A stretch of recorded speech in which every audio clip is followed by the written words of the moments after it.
The test is in 4-part, Part 1, Part 2, Part 3, and Part 4. Now look at Part 1. Part 1. 1. You're going to hear a conversation between a student and an academic advisor. First, you have some time to look at questions 1 to 4.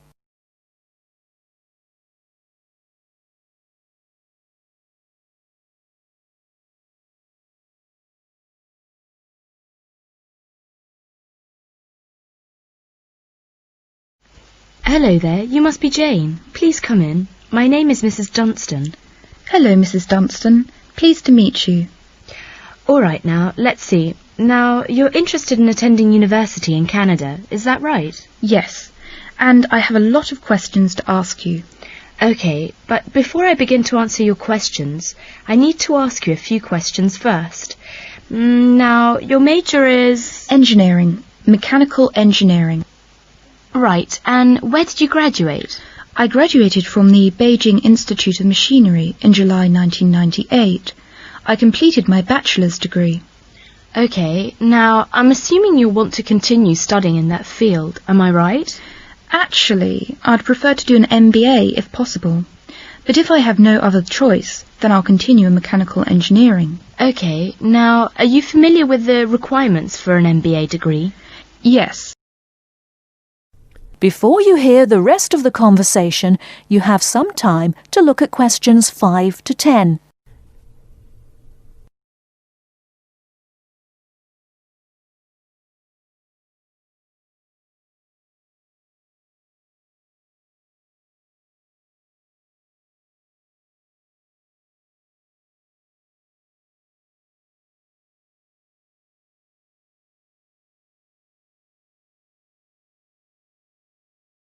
Now listen and answer questions 5 to 10.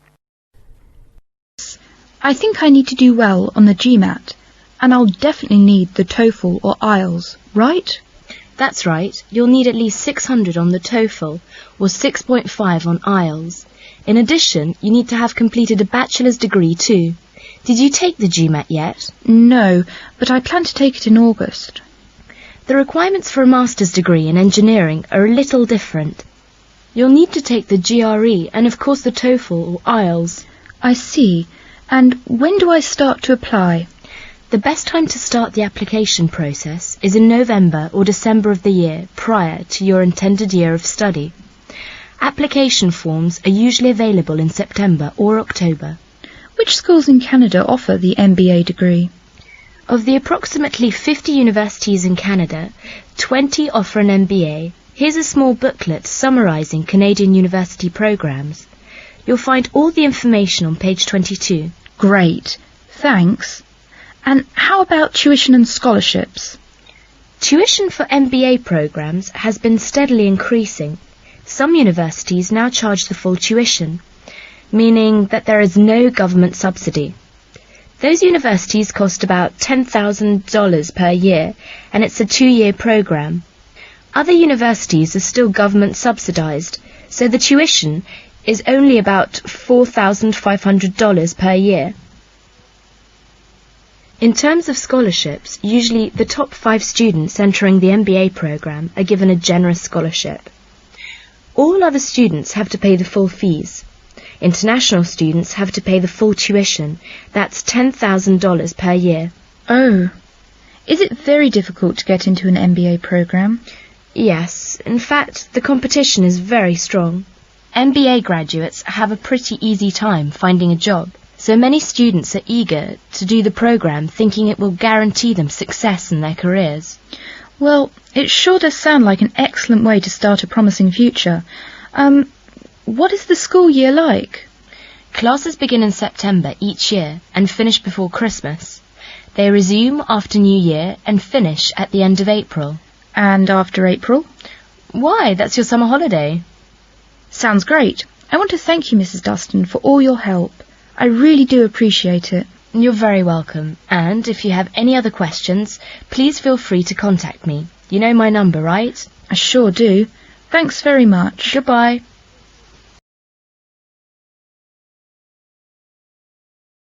That is the end of part 1. You now have half a minute to check your answers.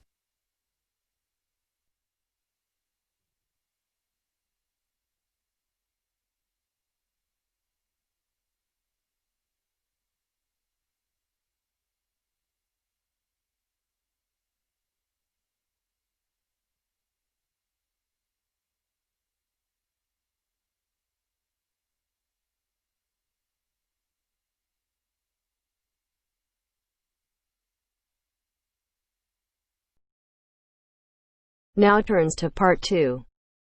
Part 2. You will hear two geography students talking. An older student, called Howard, is giving advice to a younger student, called Joanne, on writing her dissertation. First, look at questions 11 to 14.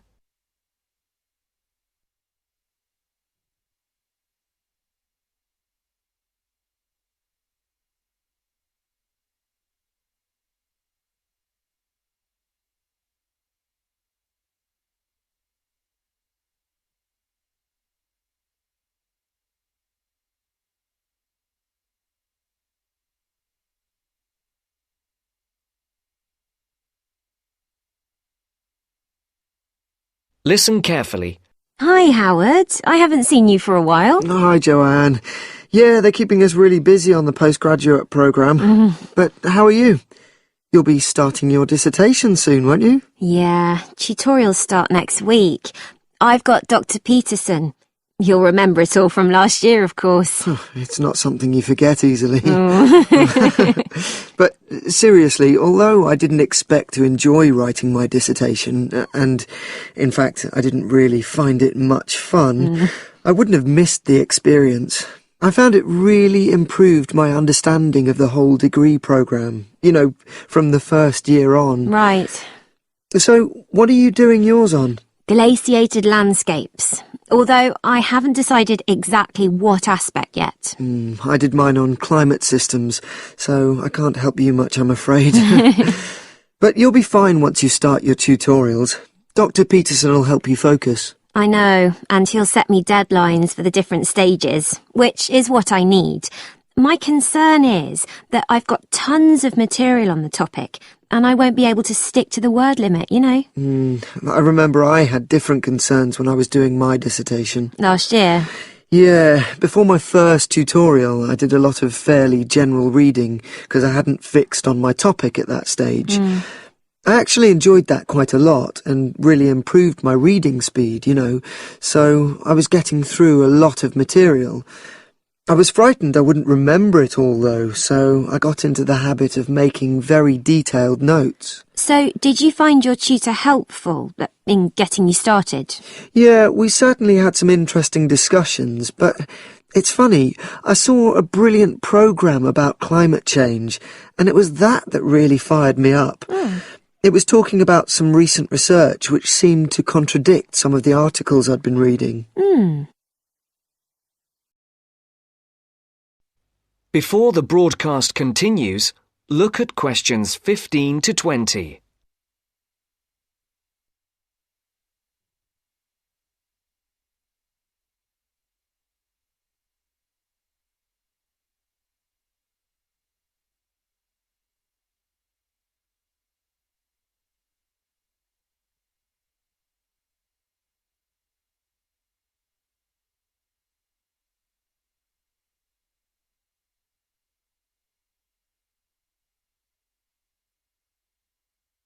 You will now listen to the second part of the talk. So you say your tutorials start next week? Yeah. Well, the first month's crucial. You've got to meet your tutor and decide on your focus, but don't become too dependent on him. Don't see him every week, only when you want to check something. Right. Once you've got the focus, you've got to get reading. It's helpful to look through the bibliographies for all the course modules relating to your topic. And get hold of any books you think you'll need. I haven't got much money. I mean, get the books from the library, far better. And I suppose I should prepare a detailed outline of the chapters? Yeah, absolutely. But don't feel you have to follow it slavishly. It's meant to be flexible. OK. Now, I'm someone who likes to get writing quickly. I can't just sit and read for a month. Not like me, then. But if that's what suits you, your natural approach, then you really ought to start immediately and write the first chapter. Right. Now, Joanne, about the library, it's worthwhile getting on good terms with the staff. They aren't always helpful with undergraduates. I suppose they focus on postgrads more. Maybe. But show them you're serious about wanting to do good work. And what if I can't find what I need? Well, there's interlibrary loans. Borrowing books from other libraries, but I've heard it isn't all that reliable. You're right, but you probably won't need it anyway. Be positive. The library is likely to have most things you need. And during the dissertation writing period, you can take out 15 instead of the usual 10 books. Should I look at previous year's dissertations? You can do. But I won't know which are the good ones. The library only keeps the best, and the staff can advise you. Are they willing to do that? Oh, yeah. And I'm worried about getting journal articles from the electronic library. Have you tried to find any yet? No. Well, you should. It's really straightforward.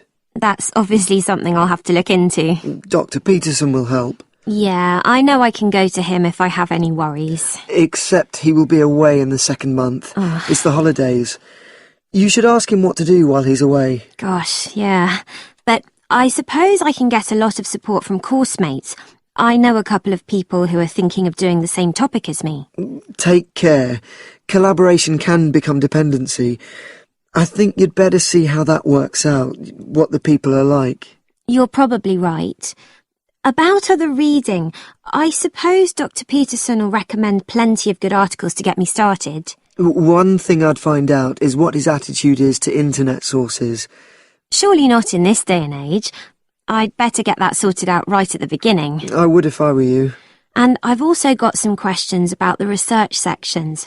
How much time I should spend explaining the process? Well, I think that's up to you. You can see how it develops as you're writing. OK. It's the same with things like time management. That's something a tutor can't really help you with. I agree. So, is there anything else you need me to go over?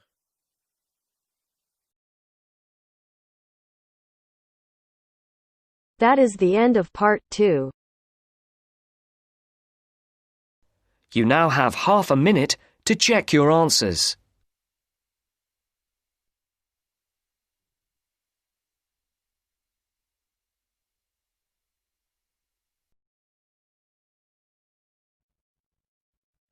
You will hear a woman talking about a number of different beaches to a group of tourists. First, you have some time to look at questions 21 to 25.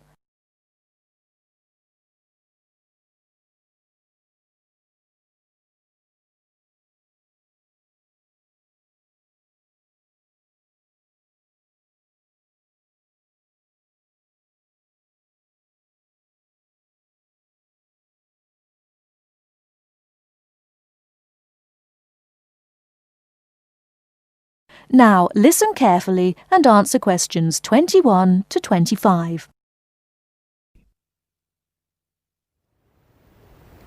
Right, let's move on to the beaches here, which are absolutely beautiful. You do have over 100 to choose from. They're mostly sandy beaches, and they vary from the largest, which is 2.5 kilometres long, to tiny sandy coves. But there are a few that I'd really recommend you to visit. So, looking at this pamphlet, first of all, there's Bandella Beach. This beach is 1 kilometre away from the old fishing village of Bandella, which is a beautiful spot. If you park in the car park behind it, there's a small path which leads down to the bay.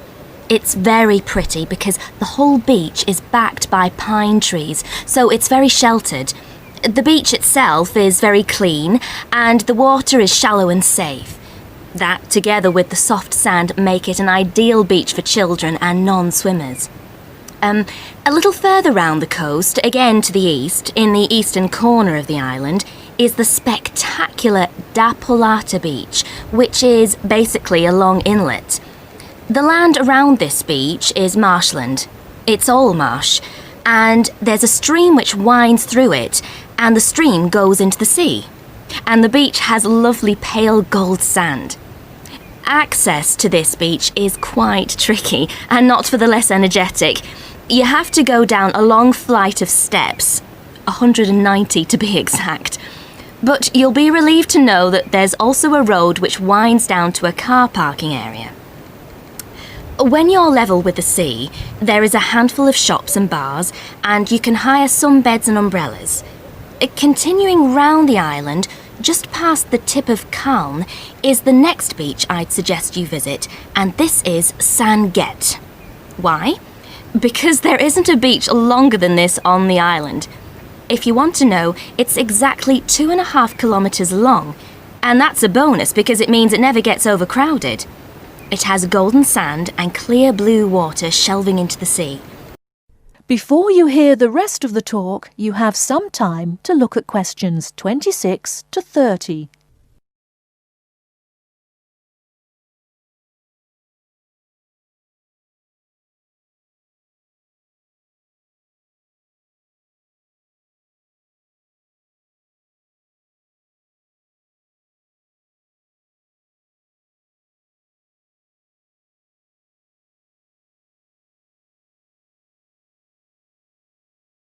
Now listen and answer questions 26 to 30.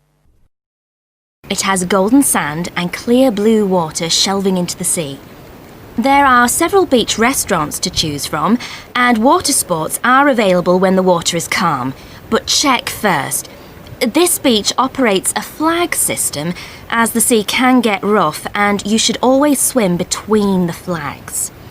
There's a large car park which gives you easy access to the eastern end of the beach, but the western end is much quieter and more wild, as it is harder to reach. Blanaka is another popular beach, just in the northwest corner of the island. It has incredibly white sand and sparkling water. There is ample car parking here and plenty of bars and restaurants. Blanaka has white cliffs all around it, and for those of you who'd like a little more to do than just lazing on the beach, there are caves here which you can explore in the cliffs, and you can also dive into the water from rock platforms along the side of the cove. Well, my final recommendation for today is Disidor. Now, this beach isn't quite as easy to get to as the others I've talked about. It's quite a remote little beach, tucked away here next to Blanaka.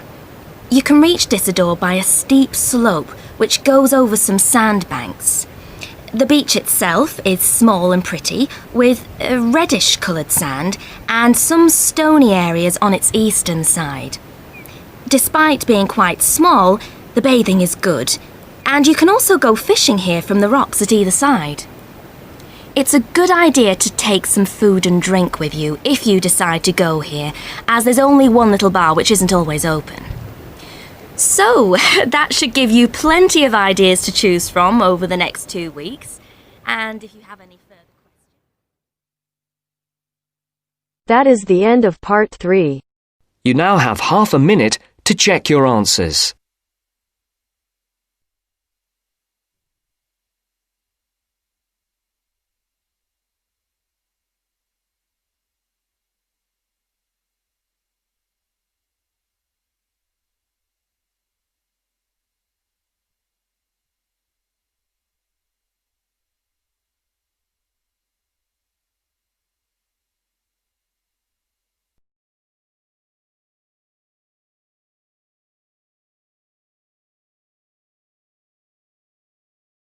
Now turns to part 4.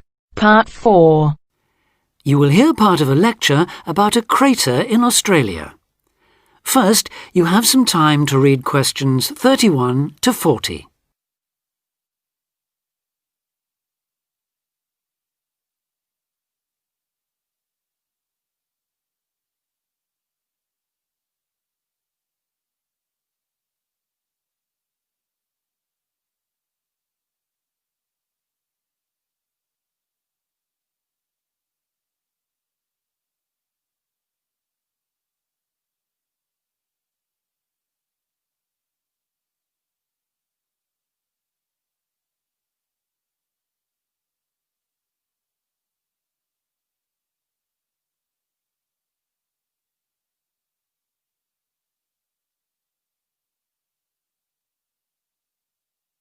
Now listen carefully and answer questions 31 to 40.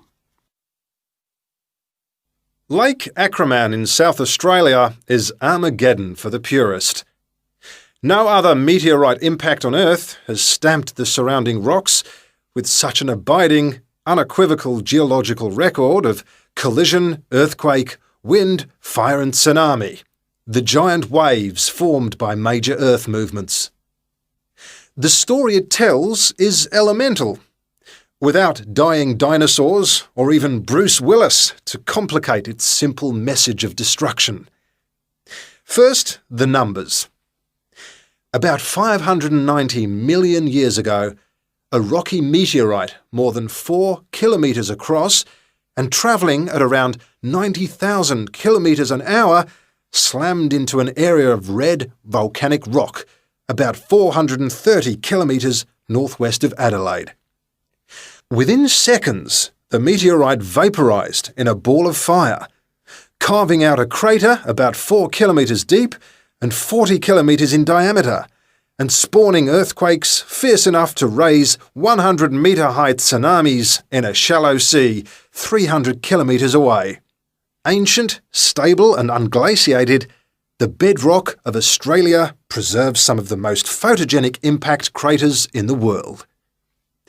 Acraman is not one of them. 500 million years of erosion has taken its toll. A salt pan surrounded by low hills is all that remains to mark the site of the cataclysm. The true nature of the place dawned on geologist George Williams of Adelaide University in 1979. Gazing at a sheaf of newly acquired satellite images, he saw the small circular shape of Lake Acraman surrounded by a ring of faults and low scarps 40 kilometres across, and an outer ring twice this size. A year later, he made it to the site. On islands near the centre of the lake, Williams found bedrock shattered in a conical pattern that experts consider a sure sign of a meteorite impact. Except for a crater, which had long since eroded, the area was a textbook example of an impact site. In 1985, further intriguing evidence turned up. Vic Gostin, another Adelaide geologist, had been studying a thin band of fragmented red volcanic rock in 600-million-year-old shale in the Flinders Ranges, more than 300 kilometres east of Acraman. To his bewilderment, the volcanic chunks turned out to be 1 billion years older than the shale. Where had they come from? Comparing samples, Gostin and Williams found that their rocks were identical. The red rock in the Flinders Ranges had been blasted there from Acraman. Later, the same material turned up at sites 500 kilometres from Acraman.